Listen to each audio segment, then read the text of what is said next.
देखो India news, मैं हूं आपके साथ चारू कौशिक।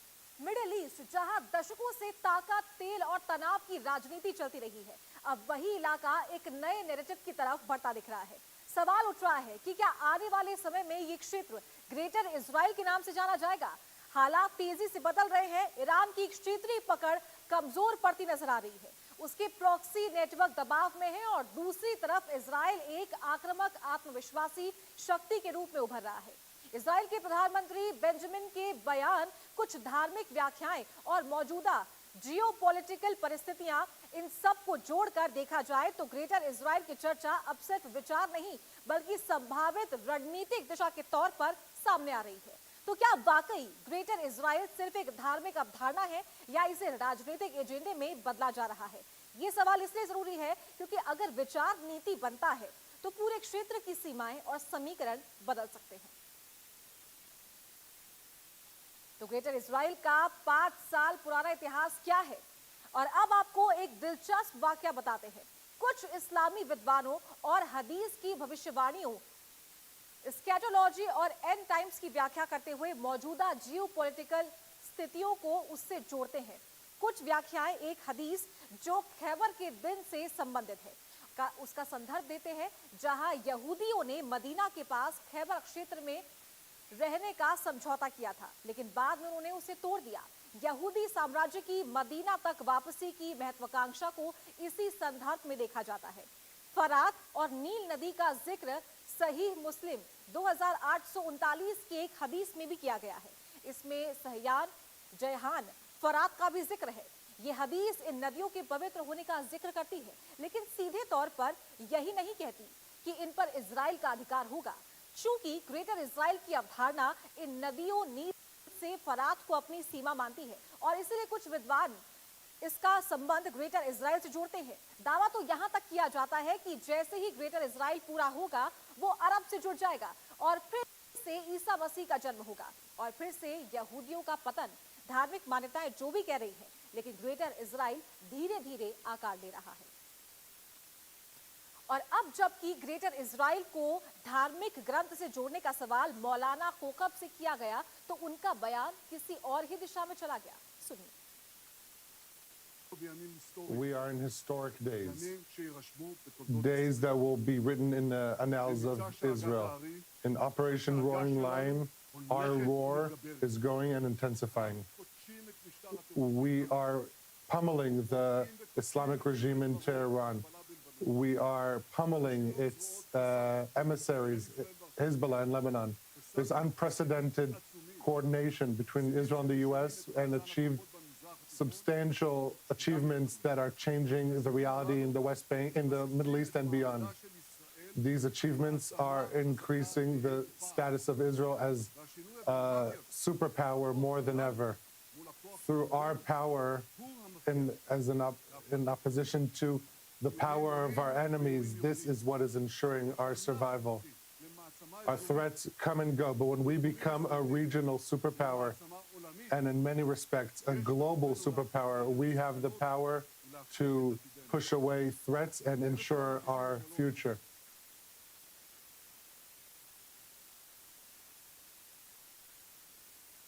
और अब बात उस आकार की जो अगर साकार होता तो दुनिया का नक्शा ही अलग हो जाएगा, क्योंकि मध्य पूर्व में अब ग्रेटर इजराइल की चर्चा तेज हो गई है।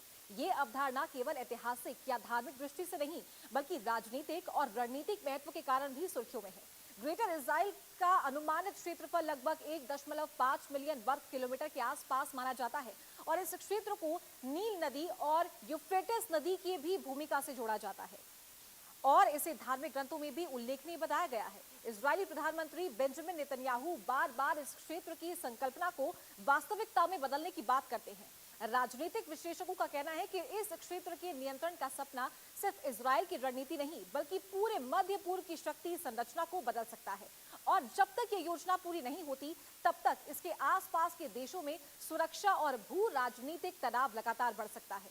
फिलिस्तीन और लेबनान में सीधी टकराहट की संभावना रहती है, जबकि जॉर्डन और सीरिया पर राजनीतिक दबाव बढ़ सकता है।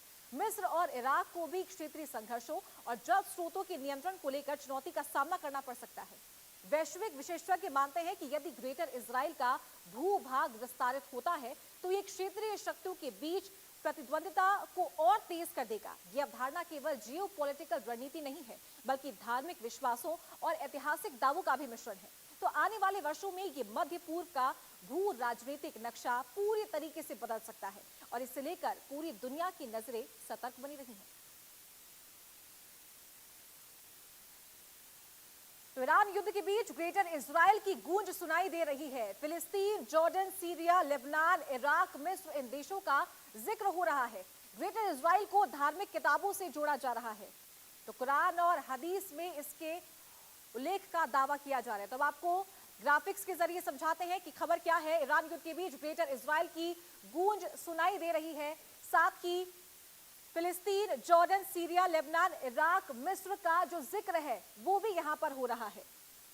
तो ग्रेटर इजराइल को धार्मिक किताबों से भी जोड़कर देखने की कोशिश की जा रही है, इसे जोड़ा जा रहा है। और ग्रेटर इजराइल का मतलब खाड़ी देशों से सीधा टकराव माना जा रहा है। कुरान और हदीस में इसके उल्लेख का दावा भी किया जा रहा है। ग्रेटर इजराइल के उल्लेख का दावा किया जा रहा है। नील नदी और यूफ्रेटस नदी के बीच के क्षेत्र को ग्रेटर इजराइल कहा जा रहा है। तो बड़ी जानकारी आपको दे रहे हैं। ग्रेटर इजराइल का मतलब खाड़ी देशों से सीधा टकराव माना जा रहा है। इजराइल के पीएम नेतन्याहू ग्रेटर इजराइल की बात करते रहते हैं। तो ग्राफिक्स के जरिए आपको समझा रहे हैं, मिडिल ईस्ट का नाम ग्रेटर इजराइल होगा। ईरान युद्ध ने पूरे मध्य पूर्व के जियोपॉलिटिकल हालात को पूरी तरीके से बदल दिया है। तो जिस इजराइल को समाप्त करने का ख्वाब ईरान देखते रहा, वो अब युद्ध में है और उसकी जो हालत तेजी से कमजोर होती नजर आ रही है। और इसीलिए जरा 3 तस्वीरों की तरफ चलते हैं। पहली तस्वीर का जिक्र अभी हमने किया और मेरे कहने का मतलब यह है कि ईरान का सूरज डूब रहा है, जिसकी वजह से इजराइल मिडिल ईस्ट का बेताज बादशाह बनने की तरफ तेजी से बढ़ रहा है। तो दूसरी तरफ दूसरी तस्वीर की बात करते हैं इजरायली पीएम नेतन्याहू की, इसलिए लगाया है क्योंकि उन्होंने ग्रेटर इजराइल का दावा करके खलबली मचा दी है। और ऐसा नहीं कि नेतन्याहू ने पहली बार ग्रेटर इजराइल शब्द का जिक्र किया है, लेकिन ईरान युद्ध के बीच ये पहली बार हुआ जब नेतन्याहू ने ग्रेटर इजराइल की बात की हो। नेतन्याहू को लगता है कि उनकी राह में केवल ईरान ही बाधा था और जिसकी वजह से उनका सपना पूरा नहीं हो रहा था। तीसरी तस्वीर इस्लामिक ग्रंथों की है, जिसमें ग्रेटर इजराइल का जिक्र ये केवल शब्द नहीं बल्कि धार्मिक मान्यता भी है और इस सपने को उड़ान भरने की ऊर्जा देती है। तो 3 अलग अलग तस्वीर जिसका जिक्र यहाँ पर हो रहा था। मिडिल ईस्ट का नाम ग्रेटर इजराइल होगा। पहली तस्वीर मौजूदा जो हालात वहां पर बने हुए हैं, यानी कि ईरान और इजराइल का जो युद्ध चल रहा है उसकी बात यहाँ पर हो रही थी, साथ ही नेतन्याहू का जो बयान सामने आया। तीसरी तस्वीर की बात कर रहे थे धार्मिक मान्यता, यानी कि मिडिल ईस्ट का नाम ग्रेटर इजराइल भी हो सकता था, इसकी धार्मिक मान्यता भी है, तो इसीलिए भी इस बात का जिक्र हो रहा था। तो ईरान के 3 प्रॉक्सी संगठन है। आगे बढ़ेंगे और अब जरा चलते हैं मौजूदा हालात की तरफ। दरअसल 28 फरवरी को हुए हमले में मारे गए ईरानी खलीफा खामेनी ने डेथ इजराइल का सपना देखा और यहूदियों के सर्वनाश के लिए 3 प्रॉक्सी संगठन खड़े किए। इसमें फिलिस्तीन और गाजा में हमास को खड़ा किया और आज अल हदाद हमास की मुखिया है। तो लेबनान में खामेनी ने हिजबुल्लाह को बिठाया और आज कासिम नईम संगठन चला रहा है। और इसी तरह यमन में हुती को खड़ा किया गया, जिसकी अगुवाई यूसुफ अल मदानी कर रहा है। लेकिन इन तीनों आतंकी संगठनों की कमर इजराइल ने पहले ही तोड़ रखी है, तो बाकी रही सही कमर इनके आका अली खामेनी मारे जाने से पूरी हो चुकी है। लेकिन दिलचस्प बात यह है कि हमास को मारने के बहाने इजराइल ने पूरे गाजा पर एक तरफ से कब्जा जमा लिया है। दक्षिण लेबनान पर इजराइल का कब्जा है और इसी बहाने इजराइल ने दक्षिण सीरिया पर कब्जा जमा रखा है। यानी कहा जा सकता है कि ग्रेटर इजराइल में ईरान का भी योगदान कम नहीं है, क्योंकि ईरान ना इजराइल को मिटाने का सपना देखता और ना इजराइल इतनी कामयाबी हासिल करता। चलिए अब आगे बढ़ेंगे, बड़ी जानकारी आपको दे। ग्रेटर इजराइल, अनुमानित क्षेत्रफल और शामिल देश, इनके बारे में बात करते हैं। तो इजराइल की बात करें 22,000 वर्ग किलोमीटर, फिलिस्तीन तो बैंक प्लस गाजा। तो चलिए अनुमानित क्षेत्रफल और शामिल देश की बात करते हैं। ग्रेटर इजराइल की सबसे पहले बात करें। इजराइल आधुनिक सीमा 22,000 वर्ग किलोमीटर, अनुमानित क्षेत्रफल और शामिल देश की भी बात यहाँ पर कर रहे हैं। उसके बाद आते हैं फिलिस्तीन, जिसमें वेस्ट बैंक प्लस गाजा 6,000 वर्ग किलोमीटर, इसके बाद आता है लेबनान का हिस्सा 10,000 वर्ग किलोमीटर और चौथे नंबर पर आता है सीरिया के दक्षिण इलाके 50,000 वर्ग किलोमीटर। तो एक क्षेत्रफल और इसमें शामिल देश यानी कि ग्रेटर इजराइल की बात कर रहे थे, जिसकी मान्यता अलग अलग तरीकों से बताई जा रही थी, जिनका जिक्र अलग अलग तरीकों से हुआ था। तो जॉर्डन के पश्चिमी इलाके में 1,00,000 वर्ग किलोमीटर, तो इराक के पश्चिमी इलाके में जो अनुमानित क्षेत्रफल है वो 80,000 वर्ग किलोमीटर है। मिस्र के पूर्वी भाग यानी कि सिनाई सहित 2,00,000 वर्ग किलोमीटर, साथ ही कुल अनुमानित क्षेत्रफल है लगभग 15,000 वर्ग किलोमीटर। तो ये बड़ा क्षेत्रफल है और ग्राफिक्स के जरिए आपको समझाया है अनुमानित क्षेत्रफल और शामिल देश। तो चलिए आगे बढ़ेंगे 15,00,000 वर्ग किलोमीटर क्षेत्रफल वाले बड़े देश के बारे में। जब हम कहते हैं कि 1.5 मिलियन वर्ग किलोमीटर, तो इसका मतलब है 15,00,000 वर्ग किलोमीटर की यहां पर बात हो रही है। तो 15,00,000 वर्ग किलोमीटर क्षेत्रफल वाले बड़े देश पेरू क्षेत्रफल करीब 12.8 लाख वर्ग किलोमीटर इसका क्षेत्रफल है। पेरू क्षेत्रफल की बात हो रही है। चाड क्षेत्रफल करीब 12.8 लाख वर्ग किलोमीटर। और आगे बढ़ेंगे नाइजर क्षेत्रफल करीब 12.7 लाख वर्ग किलोमीटर। और चलिए आगे चलते हैं, अंगोला क्षेत्रफल की बात करते हैं, करीब 12.4 लाख वर्ग किलोमीटर की यहां पर बात हो रही है। और आगे बढ़ेंगे, मंगोलिया क्षेत्रफल की बात कर रहे हैं, करीब 15.6 लाख वर्ग किलोमीटर की बात यहां पर हो रही है मंगोलिया क्षेत्रफल की। तो चलिए आगे बढ़ेंगे और अब जरा चलते हैं ग्रेटर इजराइल की तरफ। इजरायली राष्ट्रवादी या जायोनिस्ट आंदोलनों के ग्रेटर इजराइल के दावे समय, काल और विभिन्न समर्थक समूहों की तरफ से किए जाते रहे हैं। ये दावे श्रम जायोनिस्ट, संशोधनवादी जायोनिस्ट या धार्मिक जायोनिस्ट समूहों के आधार पर भिन्न भिन्न रहे हैं। ग्रेटर इजराइल शब्द के दो अलग अलग प्राथमिक उपयोग हैं। एक जो गोलान हाइट्स, वेस्ट बैंक और गाजा पट्टी के साथ अंतरराष्ट्रीय स्तर पर इजराइल राज्य के हिस्से के रूप में मान्यता प्राप्त क्षेत्र को संदर्भित करता है, और दूसरी परिभाषा नील नदी से यूफ्रेटिस तक फैले बहुत बड़े क्षेत्र को बताता है। हालांकि ग्रेटर इजराइल एक विवादास्पद वैचारिक नक्शा है जो बाइबल के प्रॉमिस लैंड का हवाला देते हुए दरियाए नील को जो मिस्र से होकर गुजरती है और दरियाए फरात जो इराक से होकर गुजरती है, यहां तक एक क्षेत्र का दावा ग्रेटर इजराइल में किया जाता है। और इस नक्शे में फिलिस्तीन, जॉर्डन, लेबनान, सीरिया, इराक, सऊदी अरब। तो चलिए ग्रेटर इजराइल की बात हो रही है, क्षेत्रफल की बात की, अब आपको समझाते हैं। सबसे ऊपर तुर्की, और ग्रेटर इजराइल में कौन कौन से जो क्षेत्र है वो इंक्लूड हो रहे हैं, कितने वर्ग मीटर के साथ इंक्लूड हो रहे हैं वो भी आपको बताते हैं। यूफ्रेटिस नदी, सीरिया, इराक, फिलिस्तीन, जॉर्डन, मिस्र, नील नदी, Lebanon, Israel, Turki.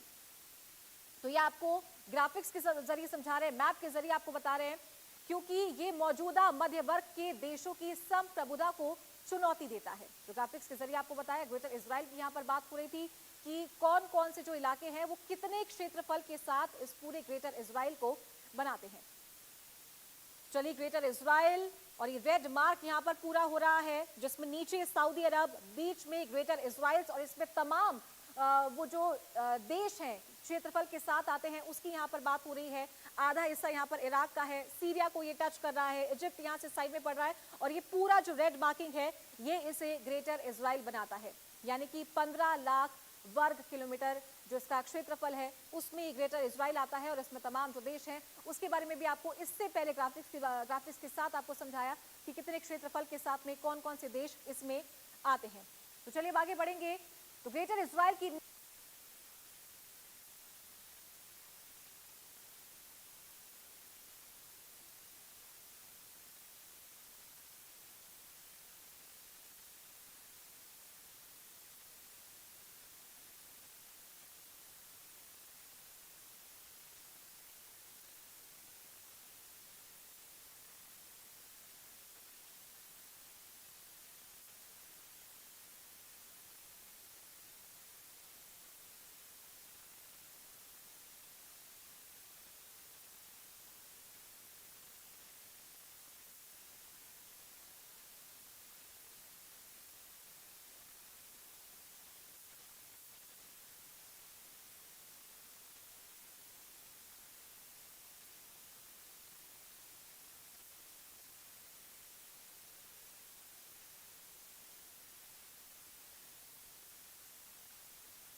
Presented by doctor ortho Ayurvedic oil और कैप्सूल।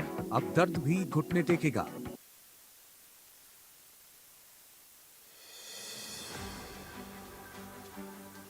गुड़ी पड़वा पर मुख्यमंत्री निवास में कार्यक्रम का हुआ आयोजन। मराठी समाज ने मुख्यमंत्री डॉक्टर मोहन यादव का किया स्वागत।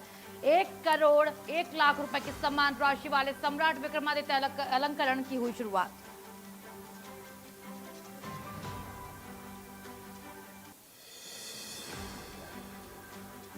जांजगीर चांपा में स्कूली वैन ट्रैक्टर से टकराकर पलटी। टीचर समेत 10 से अधिक घायल। वैन में सवार थे 15 से अधिक बच्चे। मामले की तफ्तीश में जुटी पुलिस की टीम।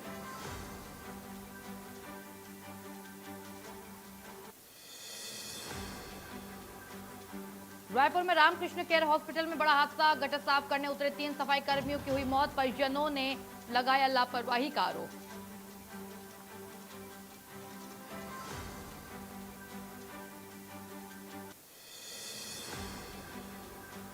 इंदौर में 8 लोगों की जलकर मौत। कार चार्जिंग के दौरान घर में लगी भीषण आग। तिलक थाना क्षेत्र के पास प्रीतिनगर की है यह घटना।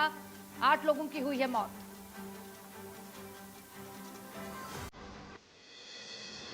रायपुर में भीषण गर्मी के चलते स्कूल टाइम में बदलाव। 2 पालियों वाले स्कूल अब एक शिफ्ट में चलेंगे। सुबह 7:30 से 11:30 बजे तक चलेंगे स्कूल। 11:30 बजे से शाम 4:30 तक चलेंगी बड़ी कक्षाएं।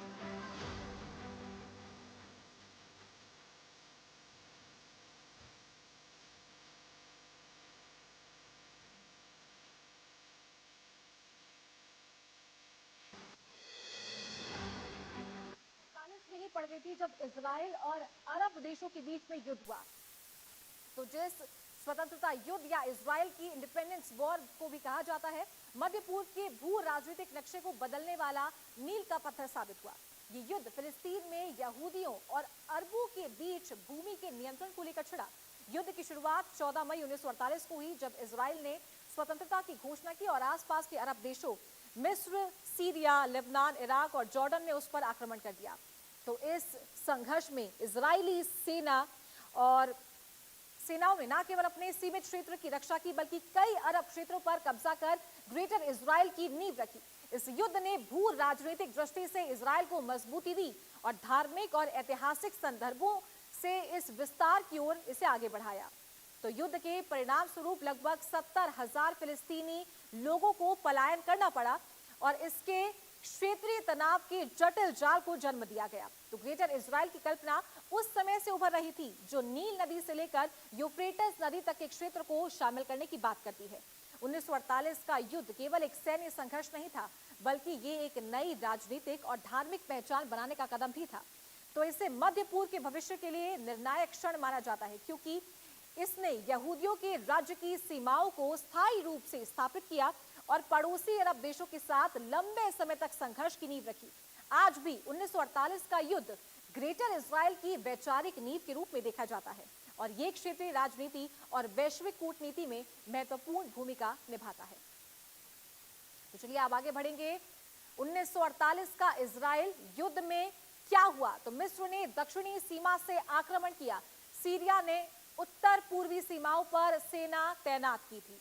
तो 1948 का इजराइल युद्ध में क्या हुआ था? सीरिया ने उत्तर पूर्वी सीमाओं पर सेना को तैनात किया था। आगे बढ़ेंगे। लेबनान में उत्तर में लड़ाई का मोर्चा संभाला था। लेबनान भी यहां पर मोर्चा संभालते हुए नजर आया था। साथ ही जॉर्डन में पश्चिमी बैंक पर कब्जा करने का प्रयास किया गया था। तो इजराइल युद्ध में क्या हुआ था 1948 में, वो आपको ग्राफिक्स के जरिए समझा रहे हैं।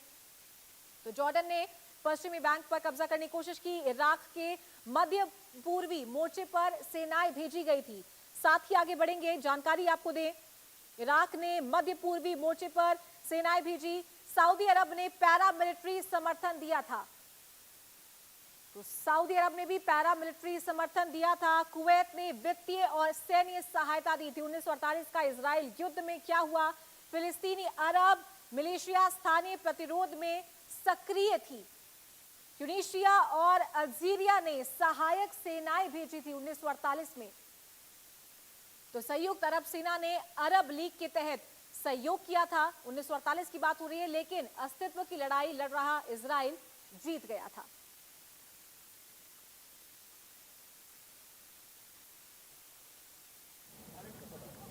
ग्रेटर इजराइल का 5000 साल पुराना जो राज है उसकी बात हो रही है। 1948 में इजरायली युद्ध में क्या कुछ हुआ।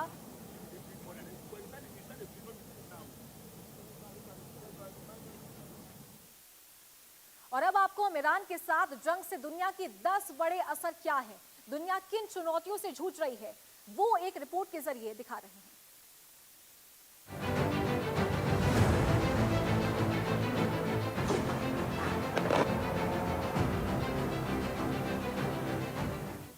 ईरान जंग की कीमत चुका रही दुनिया। ईरान जंग दुनिया पर 10 बड़े असर। असर नंबर 1, तेल और सप्लाई का संकट। पहले ही दुनिया तेल संकट से गुजर रही है। अगर युद्ध बढ़ा तो तेल सप्लाई बुरी तरह प्रभावित हो जाएगी। युद्ध के बाद वैश्विक तेल बाजार में तेजी देखने को मिली है। फरवरी के अंत में जहां कच्चा तेल $70 प्रति बैरल से नीचे था, वहीं कुछ ही दिनों में इसकी कीमत लगभग $120 तक पहुंच गई। हालांकि बाद में इसमें थोड़ी नरमी आई, लेकिन कीमतें अब भी पहले के मुकाबले काफी ऊंची बनी हुई हैं। तेल महंगा होने से कई देशों की अर्थव्यवस्था पर दबाव बढ़ गया है। ऊर्जा आयात करने वाले देशों को ज्यादा पैसा खर्च करना पड़ रहा है, जिससे उनकी आर्थिक योजनाओं पर असर पड़ सकता है। असर नंबर 2, अमेरिकी परिवारों पर भी पड़ा असर। इस युद्ध का असर अमेरिका के आम लोगों पर भी दिखाई देने लगा है। पेट्रोल की कीमतों में तेजी आने से वहां परिवारों का खर्च बढ़ गया है। अमेरिका में एक हफ्ते के भीतर पेट्रोल की औसत कीमत लगभग $3 प्रति गैलन से बढ़कर करीब $3.5 तक पहुंच गई।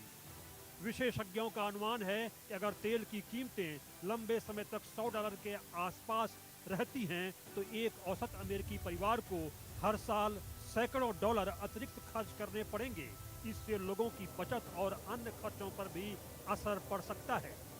असर नंबर 3, आर्थिक विकास और महंगाई पर असर। विश्लेषकों का मानना है कि अगर युद्ध जल्दी खत्म नहीं हुआ तो इसका असर वैश्विक आर्थिक विकास पर भी पड़ता नजर आएगा, जो कि आमतौर पे अभी देखने को भी मिल रहा है।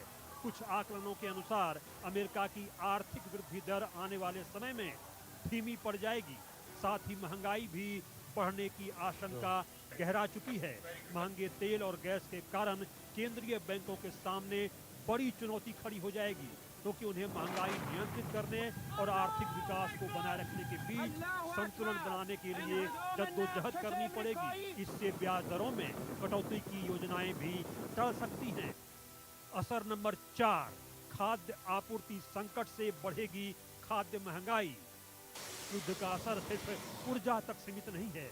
हॉर्मुज मार्ग से गुजरने वाली उर्वरकों की आपूर्ति में भी बाधा पहुंचनी शुरू हो चुकी है। अगर यह स्थिति लंबी चली तो दुनिया भर में खेती की लागत बढ़ जाएगी। इसका सीधा असर खाद्य कीमतों पर पड़ सकता है, खासकर उन देशों में जहां पहले से ही महंगाई और गरीबी बड़ी समस्या बनी हुई है। जानकारों का मानना है कि यदि संघर्ष जल्दी खत्म नहीं हुआ तो आने वाले महीनों में खाद्य संकट और महंगाई दोनों बढ़ सकते हैं, जिससे वैश्विक अर्थव्यवस्था पर दबाव और गहरा सकता है। असर नंबर 5, जंग की अनिश्चित सीमा। इस संकट में सभी देशों की स्थिति समान नहीं है। ऊर्जा निर्यात करने वाले देशों को इससे आर्थिक फायदा हो सकता है। नॉर्वे, रूस और कनाडा जैसे देश तेल और गैस की ऊंची कीमतों से लाभ कमा सकते हैं। वहीं दूसरी ओर ऊर्जा आयात करने वाले देशों पर इसका सबसे ज्यादा असर पड़ता नजर आ रहा है। यूरोप, भारत, चीन, जापान और दक्षिण कोरिया जैसे देश अपनी ऊर्जा जरूरतों के लिए आयात पर ही निर्भर हैं। इसलिए उन्हें महंगे तेल और गैस का बोझ उठाना पड़ रहा है। यह जंग कब खत्म होगी कोई अता पता नहीं है। दोनों तरफ से नुकसान के अपने अपने दावे हैं। दोनों तरफ के देश लंबे समय तक जंग में टिके रहने की बात भी करते हैं। इससे आम लोगों की मुश्किलें बढ़ने वाली हैं। असर नंबर 6, हॉर्मुज जल डमरू मध्य का खतरा। स्ट्रेट ऑफ हॉर्मुज से दुनिया का बड़ा तेल व्यापार गुजरता है। यह युद्ध में पूरी तरह बंद हुआ तो समस्याओं का गहराना तय है, जिसकी धमकी ईरान लगातार दे भी रहा है। असर नंबर 7, वैश्विक युद्ध का खतरा। बड़े देशों के शामिल होने से संघर्ष बढ़ सकता है। जिसकी संभावना हर दिन दिखती है। समर्थक गुटों की निंदा, चिंता देखने को मिल रही है। ऑस्ट्रेलिया, जापान जैसे देशों ने अमेरिका के सपोर्ट में वॉरशिप भेजने से मना कर दिया है। इससे अमेरिका बौखला चुका है, लेकिन कुछ और देश अगर कूदेंगे तो स्थिति बिगड़ जाएगी। असर नंबर 8, मिडिल ईस्ट में तबाही से पहले की खामोशी। ईरान ने मिडिल ईस्ट के मुस्लिम देशों पर लगातार हमला किया है। उसने अमेरिकी बेस के अलावा ऑयल रिफाइनरी पर भी हमले किए हैं, जिसमें आम लोगों को भी नुकसान पहुंचा है। यह हमला किसी देश की संप्रभुता पर खतरा है। अभी मिडिल ईस्ट के देशों ने प्रायः शांति ही दिखाई है, लेकिन अगर वो युद्ध में शामिल हो गए तो स्थिति विकट हो जाएगी। असर नंबर 9, परमाणु संकट और प्रॉक्सी वार। ईरान के परमाणु कार्यक्रम को लेकर चिंता है और उसी को लेकर युद्ध भी शुरू हुए हैं। ईरान ने खतरनाक बैलिस्टिक मिसाइलों से इजराइल पर हमला शुरू कर दिया है। ईरान खार्ग द्वीप को लेकर अमेरिका को चेतावनी दे चुका है, लेकिन अमेरिका यहां भी हमला कर चुका है।